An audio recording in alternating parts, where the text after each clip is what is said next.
చందు ఒక దొంగ. అతను రైల్వే స్టేషన్ దగ్గర నిల్చొని ట్రైన్ వెళ్లడం మొదలవగానే కిటికీ దగ్గర మొబైల్ చూస్తూ ఉండే వాళ్ళని గమనించి వాళ్ళ మొబైల్ ఫోన్ లాక్కొని అక్కడి నుంచి పరిగెడతాడు.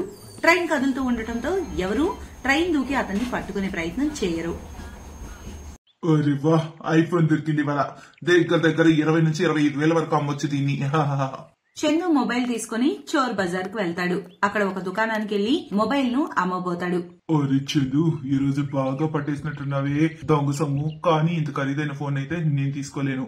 ఈ మొబైల్లో సెక్యూరిటీ ఉంటుంది, మనం దొరికిపోతాం. భలే చెప్తావు రామ్లాల్. నేను ఇంత ఖరీదైన ఫోన్ దొంగతనం చేసి దొరికిపోలేదు. నువ్వు ఈ ఫోన్ కొని దొరికిపోతావా? రోజంతా దుకాణంలో కూర్చొని ప్రశాంతంగా ఉండేది నువ్వు, రిస్క్ చేసేది నేను. నేనే భయపడటం లేదు. ఓ తెగ భయపడుతున్నావు నువ్వు.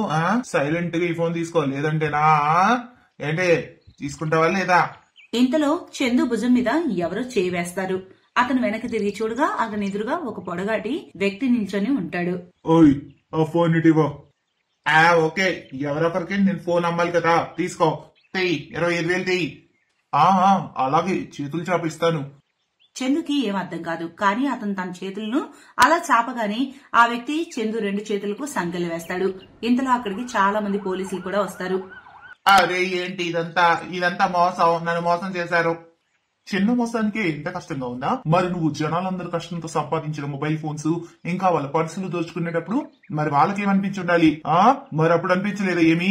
నేను ఈ ఏరియాకి ఏసీపీని. ఈసారి నువ్వు పొరపాటు చేసి దొరికిపోయావు. ఈ విధంగా పోలీసులు చందుని జైల్లో వేశారు. అతను జైల్లో కవితలు, పాటలు పాడుతూ ఉండేవాడు. అతని సత్ప్రవర్తన చూసి అందరూ సంతోషించేవారు. ఆపై అతన్ని 6 నెలల తర్వాత జైలు నుండి వదిలేశారు. చూడు, నీ సత్ప్రవర్తన వల్ల నిన్ను వదిలేస్తున్నాం. బయటకెళ్ళాక కూడా నీపై నా చూపు ఎప్పుడు ఉంటుంది, గుర్తు పెట్టుకో. ఇకపై దొంగతనం ఆపేసి ఏదైనా కష్టం చేసుకుని బతుకు. కానీ సార్, నేను అసలు చదువుకోలేదు. నాకు పని ఎవరు ఇస్తారు? అసలు ఎవరి దగ్గర పని చేయమని నేను చెప్పలేదే. బర్గర్, పిజ్జా, పానీపూరి, టీ ఏదో ఒకటి అమ్ముకో. 6 నెలల తర్వాత జైలు నుంచి బయటకు వచ్చిన చందు తన ఇంటికి వచ్చాడు. ఆపై మనసులో ఆలోచించసాగాడు. పోలీస్ సార్ చెప్పింది కూడా నిజమే. ఇలా ఎన్నాళ్ళు నేను దొంగతనం చేస్తూ ఉండను, అస్తమానం దొరికిపోతాను. ఇప్పటి వరకు రైల్వే స్టేషన్ లోనే దొంగతనం చేస్తూ ఉన్నాను. ఏదోలాగా రైల్వే స్టేషన్ నా ఇల్లుగా మారింది కదా. ఆ స్టేషన్ లోని చాయో పానీపూరియో ఎందుకు అమ్ముకోకూడదు? టీ చాలా మంది అమ్ముతారు కాబట్టి నేను పానీపూరి అమ్ముతాను. మరుసటి రోజు చందు పానీపూరిని గంపలో పెట్టుకుని స్టేషన్ కి వెళ్లాడు. అక్కడ స్టేషన్ లో ట్రైన్ రాగానే చందు తలపై పానీపూరి గంపతో ట్రైన్ లోకి వెళ్లాడు. ఆ ట్రైన్ లో పానీపూరి అమ్మడం మొదలు పెట్టాడు. పానీపూరి, పానీపూరి, నా పానీపూరి రుచి చూస్తే ఇక మీరు అస్సలు వదలరు. పానీపూరి బాబు, పానీపూరి. అర్రే భయ్య, పానీపూరి ఎంత? 4. రే, పానీపూరిలో బఠానీ బదులు వెండి బంగారం పెట్టి అమ్ముతున్నావా? అరే ఊరుకోండి భయ్యా, వెండి బంగారం పానీపూరిలో ఎవరైనా పెట్టి అమ్ముతారా? ఒకవేళ అలా వెండి బంగారంతో చేస్తే కనుక 10కి 4 కాదు, 10 లక్షలకు ఒకటి అమ్మేవాడిని. అరే బండడా, ఏంటో తిను, లేదన్నా మానయ్. ఎదవ సోది, ఎంత ఖరీదైన పానీపూరి నాకేం అక్కర్లేదు. కానీ అమ్మాయిలకు పానీపూరి అంటే చాలా ఇష్టం కదా, వాళ్ళని ఎవరు అమ్ముతారు? అయినా ట్రైన్ లో పానీపూరి ఎవరు అమ్ముతారు? ఎలాగోలా ఇక్కడ పానీపూరి దొరుకుతుంది, ఇదే పెద్ద విషయం. ఇదిగో భయ్యా, నాకు పానీపూరి ఇవ్వు, మేం తింటాం. రోజంతా కష్టపడి అతను 300-400 వరకు సంపాదిస్తాడు. కానీ అతను ఇంటికి చాలా దిగులుగా వస్తాడు. ఏమాత్రం సంతోషంగా ఉండడు. పైగా అలసిపోయి ఉన్నాడు. దొంగతనం కంటే పానీపూరి అమ్ముకోవడం బెటర్ అని అనిపించింది అంతకు ముందు. కానీ ఈ పానీపూరి ప్లేట్ కి 3 రూపాయలు కూడా మిగలటలా. దీని బదులు ఆ దొంగతనమే బాగుంది. రోజుకు 3-4 వేలు సంపాదించేవాడిని. లాభం లేదు. ఈ పానీపూరితో పాటు ఇంకేదైనా ఆలోచించాలి మరి. చందు రాత్రంతా ప్లాన్ ఆలోచిస్తూ నిద్రపోయాడు. అతనికి ఐడియా కూడా వచ్చింది. పొద్దున్నే లేచి పానీపూరి గంప నెత్తిన పెట్టుకుని ట్రైన్ ఎక్కేశాడు. పానీపూరి 10కి 20, మంచి కారకారలు. పానీపూరి 10కి 20 తీసుకోండి బాబా, తీసుకోండి. పానీపూరి 10కి 20. 10కి 20 పానీపూరి అని విని ట్రైన్ లో ఉన్న అందరూ షాక్ అయ్యారు. ఓయ్ పానీపూరి వాళ్ళ 10కి 20, ఇంత చౌకగానా? ఏదైనా పాడైపోయిన పానీపూరి కానీ అమ్మడం లేదు కదా నువ్వు? ఆ వ్యక్తి మాటలకు చందుకు కోపం వస్తుంది. వెంటనే చందు ఆ వ్యక్తితో అంటాడు, మీకు అన్నిటికీ సమస్యనా? ఎక్కువ కమ్మిన సమస్య, తక్కువ కమ్మిన సమస్య. నా పానీపూరిలో ఒక్కటి పాడైనా సరే నా పిల్లాన్ని నీకు దానం ఇచ్చేస్తా. ఒకవేళ నా పానీపూరి తాజాగా ఉంటే నీ పిల్లాన్ని నాకు దానం ఇచ్చేస్తావా? సరేనా? ఓకేనా పందెం? చెప్పు, సిద్ధమేనా? అరే అదేలా కుదురుతుంది భయ్యా? నీకు అంత కాన్ఫిడెన్స్ ఉందిగా నా పానీపూరి విషయంలో? ఒప్పుకో మరి, పందెం చూద్దాం. అరే భయ్యా వదిలే, అదంతే, మగాళ్ళందరంతే, ప్రతి విషయానికి అనుమానమే. ఎంత చౌకగా అమ్ముతున్నావు పానీపూరి నువ్వు. ఇక నుంచి రోజు నేను ఈ ట్రైన్ లోనే వస్తాను. త్వరగా పానీపూరి ఇవ్వు, వెయిట్ చేయలేకపోతున్నాను నేను తినడానికి. చందు అందరికి పానీపూరి అమ్ముతున్నాడు. మెల్లమెల్లగా అక్కడ చాలా రష్ పెరిగింది. మగవాళ్ళు, ఆడవాళ్ళు, అబ్బాయిలు, అమ్మాయిలు అందరూ అతని దగ్గర క్యూ కట్టేశారు. ఆరశాసరగా తీసుకుని చందు అందరి పర్సులు కొట్టేశాడు. రాత్రి ఇంటికొచ్చి ఇక పర్సులు తెరిచి అన్ని లెక్కలు మొదలు పెడతాడు. ఇది కదా పని అంటే, అలా అతనికి 30,000 దాకా దొరికాయి. ఇది కదా ప్లాన్ అంటే, ఒక్క రోజులోనే 30,000. అలా కొన్ని రోజుల్లోనే నేను లక్షాధికారిని అయిపోతా. ఇది అతని డైలీ లైఫ్ గా మారిపోతుంది. చౌక పానీపూరి దొరుకుతుందని అతని దగ్గర అందరూ గుమ్మి కొడుతుంటారు. ఆ సందట్లో అతను అందరి పర్సులను కాజేస్తూ ఉన్నాడు. అలా చేస్తూ చేస్తూ కొద్ది నెలలు గడిచిపోయాయి. ఒకరోజు రాత్రి చందు పర్సులు లెక్క పెడుతూ ఉన్నప్పుడు అతనికి ఒక అందమైన పర్సు కనిపించింది. ఆ పర్సు కాస్త డిఫరెంట్ డిజైన్ తో గట్టిగా ఉంది. అరెవ్వా, ఏముంది ఈ పర్సు, దీన్ని నేను వాడుకుంటా. మరుసటి రోజు అతను మళ్లీ పానీపూరి గంప వేసుకుని స్టేషన్ కు వెళ్లాడు. ట్రైన్ లో మళ్లీ పానీపూరి అమ్మసాగాడు. మరోవైపు ఒక వ్యక్తి వెళ్లి రైల్వే పోలీసులకు కంప్లైంట్ చేశాడు. ఈ స్టేషన్ లో పర్సు కొట్టే గ్యాంగ్ ఉందని అనుమానంగా ఉంది సార్. అలా అయితే మాకు తెలుస్తుంది కదా, ఇక్కడ స్టేషన్ లో అన్ని వైపులా సీసీలు ఉన్నాయి. ఒకవేళ దొంగలుంటే దొరుకుతారు. కానీ నా ఖరీదైన పర్సు దొంగతనం జరిగింది, అది ఇక్కడే పోయిందనిపిస్తుంది. అప్పుడే అక్కడికి చందు వచ్చి గట్టిగా అరుస్తున్నాడు. త్వరగా రండి బాబు, ఆలోచించిన ఆశాభంగం పానీపూరి 10కి 20 పానీపూరి. అప్పుడు వాళ్ళ దృష్టి అతనిపై పడుతుంది. నేను చాలా రోజుల నుంచి చూస్తున్నా ఈ పానీపూరి అతను రాగానే వందల మంది గుంపు వచ్చి తింటూ ఉంటారు. అవునా సార్, పదండి మనం కూడా రుచి చూద్దాం. వాళ్ళిద్దరూ చందు దగ్గరకు వెళ్లి పానీపూరి తింటారు. వాటి రుచి వాళ్ళకు బాగా నచ్చుతుంది. ఇదిగో చందు, చిల్లరిగు. సార్ 500 నోట, చిల్లర లేదా సార్? చిల్లర ఉంటే 500 ఎందుకు ఇస్తా? సరే సార్, ఇవ్వండి, చిల్లర ఇస్తాను. చందు చిల్లర ఇవ్వడానికి తన జేబు నుంచి పర్సు తీగా ఆ పర్సును దాని ఓనర్ గుర్తుపడతాడు. అది చూసి షాక్ అవుతాడు. భయ్యా, ఈ పర్స్ ఎవరిది? ఇది నాదే, ఇంకెవరిది? లేదు సార్, ఇది నా పర్సు. నేను ఈ పర్సు గురించి కంప్లైంట్ ఇవ్వడానికి వచ్చాను మీ దగ్గరికి. నేను దాన్ని స్వయంగా ప్రత్యేకంగా డిజైన్ చేపించి తయారు చేపించాను. ఓహో, పానీపూరి అమ్మే సాకుతో నువ్వు పర్సులు కొట్టేస్తున్నావా? పద నాతో. రైల్వే పోలీసులు అతన్ని పోలీస్ స్టేషన్ కు తీసుకెళ్తారు. అక్కడ అదే ఏసీపీ ఉన్నాడు. ఇప్పటి వరకు ఎన్నో వేల పర్సులు దొంగతనం చేశాడు. చందు, నీకు చెప్పా కదా, అయినా నువ్వు అర్థం చేసుకోలేదు. పోయినసారి నేను 6 నెలలే లోపలేసా, ఈసారి మాత్రం చాలా ఏళ్ళు లోపల ఉంటావు. ఆ విధంగా చందు దొంగ దొరికేశాడు. అతనికి 14 సంవత్సరాలు జైలు పడింది. అందుకే మనం ఎప్పుడు తప్పుడు దారిని ఎంచుకోకూడదు. ఎప్పుడొకప్పుడు నేరం దొరికిపోతుంది.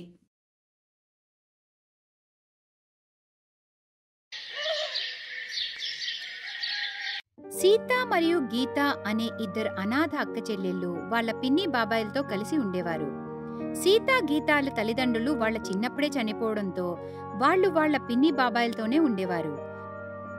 కాని పాపం ఆ పిల్లల పిన్ని చంచల అస్సలు మంచిది కాదు. తను వాళ్ళిద్దరినీ పనిమనుషుల్లాగా చూసేది. ఎక్కడికి వెళ్లారే? బజార్ నుండి సామాన్లు తీసుకొస్తామని చెప్పి ఇప్పుడొస్తున్నారా? పిన్ని, వచ్చేటప్పుడు చాలా పెద్ద వాన పడింది, అందుకే లేట్ అయింది. ఈ పంచదారలా తడిచిందే, వర్షంలో గాని తడిపేశారా ఏంటి? పిన్ని, రేషన్ ఇచ్చే అన్నయ్య చినిగిపోయిన సంచి ఇచ్చాడు. మేం చూసుకోలేదు పిన్ని, అందుకే పంచదారలోకి నీళ్లు వెళ్లిపోయాయి. క్షమించు పిన్ని మమ్మల్ని. ఈ రోజు మీ ఇద్దరినీ వదిలేదే లేదు. మీ వల్ల చాలా నష్టం జరిగింది. మీ అమ్మా నాన్నలు మీ ఇద్దరినీ మా తలపై వదిలేసి వెళ్లిపోయారు. వాళ్ళు మాత్రం హాయిగా పైకెళ్లిపోయారు. చంచలా, నీకు సిగ్గనిపించట్లేదా? పాపం పిల్లల్ని ఎందుకలా తిడుతున్నావు? నీకు దేవుడంటే కొంచెం కూడా భయం లేదా చంచలా? ఓహో, నీకేం కావాలి? నా పుట్టింటికి వెళ్ళిపోనా? నేను ఒక్కసారి వెళ్ళిపోయానంటే మళ్ళీ తిరిగి రాను చూడు. చంచల సీతా గీతాలపై ఎప్పుడూ చేయి చేసుకుంటూ ఉండేది. దానివల్ల పిల్లలు పాపం రాత్రిపూట ఎక్కి ఎక్కి ఏడ్చేవారు. ఒకరోజు రాత్రి ఇద్దరూ ఇల్లు వదిలి వెళ్లిపోవాలనుకుంటారు. గీత, మనం ఇక్కడ ఉండకూడదు. పిన్ని మనల్ని చాలా బాధ పెడుతుంది. అవును సీత, ఇక్కడ మనం ఉండలేం. మనం ఎక్కడికైనా దూరంగా వెళ్లిపోదాం. సీత మరియు గీత రాత్రి చీకట్లో ఇంటి నుండి వెళ్లిపోతారు. అలా నడుస్తూ ఒక పెద్ద చెట్టు దగ్గర ఆగి అక్కడే పడుకుండిపోతారు. మన్నాడు వాళ్ళిద్దరూ కళ్ళు తెరిచి చూసేసరికి రోడ్డుపై అందరూ తిరుగుతూ ఉంటారు. సీత, చాలా ఆకలిగా ఉంది, పద మనం ఏదైనా తిందాం. కానీ గీత, మన దగ్గర డబ్బులు లేవు కదా. డబ్బులు లేకుండా మనకు తినడానికి ఎవరిస్తారు? అవును, కానీ ఒకసారి అడిగి చూద్దాం. సరే, చూద్దాం. అంకుల్, కొంచెం మాకు తినడానికి ఏమైనా ఇస్తారా? మాకు చాలా ఆకలిగా ఉంది. మీ దగ్గర డబ్బులున్నాయా? చూడు, ఆ ఇద్దరు చూడ్డానికి ఒకేలా ఉన్నారు. బహుశా కవలలనుకుంటా. అవునరా, వాళ్ళిద్దరూ అనాథల్లాగా ఉన్నారు. అంకుల్, మా దగ్గర డబ్బులైతే లేవు. వెళ్ళి డబ్బులు తీసుకుండండి, అప్పుడే ఏదైనా దొరుకుతుంది. ఆ కొట్టువాడు ఆ పిల్లలతో ఇలా అంటుండగా అప్పుడే అక్కడికి ఒక వ్యక్తి వస్తాడు. ఏమయ్యా, ఈ పిల్లలకి ఒక్కొక్క పరాటా చేసి ఇవ్వు, డబ్బులు నేనిస్తాను. Thank you uncle. ఎవరు మీరిద్దరు? అంకుల్, నా పేరు సీత, తిను నా చెల్లి గీత. మా పిన్ని మమ్మల్ని చాలా కొడుతుంది, అందుకే మేము ఇల్లు వదిలేసి వచ్చేసాం. మీ ఇద్దరు తల్లిదండ్రులు ఎక్కడుంటారు? మాకు అమ్మా నాన్నలు లేరు అంకుల్. మేము చిన్నప్పటి నుండి మా పిన్ని బాబాయిలతోనే ఉన్నాము. అచ్చా, అదన్నమాట. భీమా, నీ దగ్గర ఎన్ని నూడిల్ ప్యాకెట్స్ మిగిలిన్నాయి? 20 ప్యాకెట్లున్నాయి, ఇంకొన్నివ్వు. ఇలా ఒంటరిగా తిరగడం మీకంత మంచిది కాదు పాప. నాతో పాటు ఆటోలో రండి, మీకు ఓకేనా? సీత మరియు గీత అతనితో పాటు ఆటోలో కూర్చుంటారు. అతని పేరు రాజేష్. అతను అతని భార్యతో కలిసి ఇంట్లో నూడిల్స్ చేస్తూ ఉంటాడు మరియు బజార్లో షాప్లకు, రెస్టారెంట్లకు నూడిల్ ప్యాకెట్స్ సప్లై చేస్తూ ఉంటాడు. సీత మరియు గీత రాజేష్ తో మాట్లాడుతూ ఉండగా సడన్ గా అతనికి గుండెల్లో నొప్పి వస్తుంది. అంకుల్, మీకేమైంది? ఆయనకి గుండెల్లో నొప్పి మొదలైందనుకుంటా. వెంటనే మనం హాస్పిటల్కి తీసుకెళ్ళాలి. అయితే పదండి ఆటో అంకుల్, మనం వెంటనే హాస్పిటల్ తీసుకెళ్దాం. సీత, గీత ఆటోలో రాజేష్ తో పాటు హాస్పిటల్ కి బయలుదేరుతారు. ఆటో అబ్బాయికి రాజేష్ తెలిసినవాడు, అందుకే అతను రాజేష్ వాళ్ళ భార్యకి కాల్ చేస్తాడు. తను కూడా వెంటనే హాస్పిటల్ కి వస్తుంది. కొన్ని గంటల తర్వాత రాజేష్ కి స్పృహ వస్తుంది. రాజేష్ కి డాక్టర్ అతని గుండెల్లో సమస్య ఉందని చెప్తాడు. ఇప్పుడు ఎలా ఉందండి? పర్వాలేదు సంధ్య, ఇవన్నీ జీవితంలో నడుస్తూనే ఉంటాయి. నువ్వు ఈ పిల్లల్ని చూడు, వాళ్ళు సీత, గీత. ఇక్కడికి రండి పిల్లలు. ఈ ఇద్దరు పిల్లలైతే చూడ్డానికి ఒకేలా ఉన్నారు. మీరిద్దరూ కవలలా? అవునా ఆంటీ, నా పేరు సీత, తను గీత. మర్నాడు డాక్టర్ రాజేష్ ని ఇంటికి పంపించేసి విశ్రాంతి తీసుకోమని చెప్తాడు. రాజేష్ కి అతని వ్యాపారం గురించి టెన్షన్ మొదలవుతుంది. సంధ్య, సరుకు తయారు చేయడం, తీసుకుని వెళ్ళడం, ఈ పనులన్నీ ఎలా అవుతాయి? ముందు మీ ఆరోగ్యం ముఖ్యమండి. అప్పటి వరకు మనం ఎలాగోలా గడిపేద్దాం. మీరు బాధపడకండి అంకుల్, మేము ఆంటీతో ఉంటాము. మీ పని ఆగకుండా మేం చూసుకుంటాము. నిజం సీత. అంకుల్, మీరు విశ్రాంతి తీసుకోండి. మేము ఆంటీతో ఉండి మీ నూడిల్స్ వ్యాపారాన్ని చక్కగా చూసుకుంటాం. ఆ తర్వాత అలానే చేస్తారు. సంధ్య నూడిల్స్ తయారు చేస్తుంది. సీత, గీతాతో పాటు షాప్లకి నూడిల్స్ ఆర్డర్ని డెలివరీ చేస్తారు. ఒకరోజు సీత సంధ్యతో ఇలా అంటుంది. ఆంటీ, మనం నూడిల్స్ తయారు చేయగలిగినప్పుడు మనమెందుకు నూడిల్స్ స్టాల్ పెట్టలేము? దాంతో చాలా లాభాలొస్తాయి. ఇంకా మనం రకరకాల నూడిల్స్ తయారు చేసి మన స్టాల్లోనే పెట్టి మంచిగా వ్యాపారం చేయొచ్చు. ఈ ఐడియా అయితే మాకెప్పుడూ రాలేదే. నువ్వు చెప్పేది కూడా బాగుంది. ఏమంటావు రాజేష్? సీతా, గీత చెప్పినట్టు మనం మన సొంత నూడిల్స్ స్టాల్ ని ఓపెన్ చేద్దామా? దాంతో మనకు లాభాలుండొచ్చు. సరే సంధ్య, కానీ మనం చాలా కష్టపడాలి. పొద్దున్నే లేచి నూడిల్స్ తయారు చేసి రోజంతా నుంచుని నూడిల్స్ అమ్మాల్సి వస్తుంది. నువ్వు చేయగలవా? నాకు మీ తోడుంటే చాలండి. అయినా నాకు సహాయంగా ఈ ఇద్దరు పిల్లలు ఉన్నారుగా. ఆ తర్వాత సంధ్య సీత మరియు గీతాలతో కలిసి సొంతంగా చేసిన నూడిల్స్ ని తయారు చేస్తూ అమ్మడానికి ఒక స్టాల్ ని రెంట్కి తీసుకుంటారు. సీత, గీత కవల పిల్లలు. జనాలు వాళ్ళిద్దరినీ సంధ్యతో పాటు నూడిల్స్ చేస్తూ చూసి ఆశ్చర్యపడేవారు. ఇంకా అలా అక్కడ నూడిల్స్ తినడానికి జనాలు బాగా వస్తుండేవారు. అలా తన స్టాల్ కి జనాలు పెరగడంతో సంధ్యకి చాలా లాభాలొచ్చేవి. సంధ్య, సీత, గీత నాకు చాలా పెద్ద అదృష్టంగా వచ్చారు. నిజంగా మీ ఇద్దరు పిల్లలు నాకు చాలా లక్కీగా దొరికారు. రాజేష్ ఆరోగ్యం బాగవుతుంది. ఇప్పుడు రాజేష్ నూడిల్ ప్యాకెట్స్ ని సప్లై చేస్తూ వాళ్ల స్టాల్లోనే నూడిల్స్ చేయడంలో సంధ్యకి, సీత, గీతాలకి సహాయం చేస్తూ ఉంటాడు. ఒకరోజు సీత, గీతాల బాబాయ్ వాళ్ళని ఆ నూడిల్స్ స్టాల్లో చూస్తాడు. సీత, గీత, నేను మీకోసం చాలా వెతికాను. మీ ఇద్దరు ఇల్లుదిలు ఎందుకు వెళ్ళిపోయారు? బాబాయ్, మేం పిన్ని కొట్టే దెబ్బలు తట్టుకోలేకపోయాము.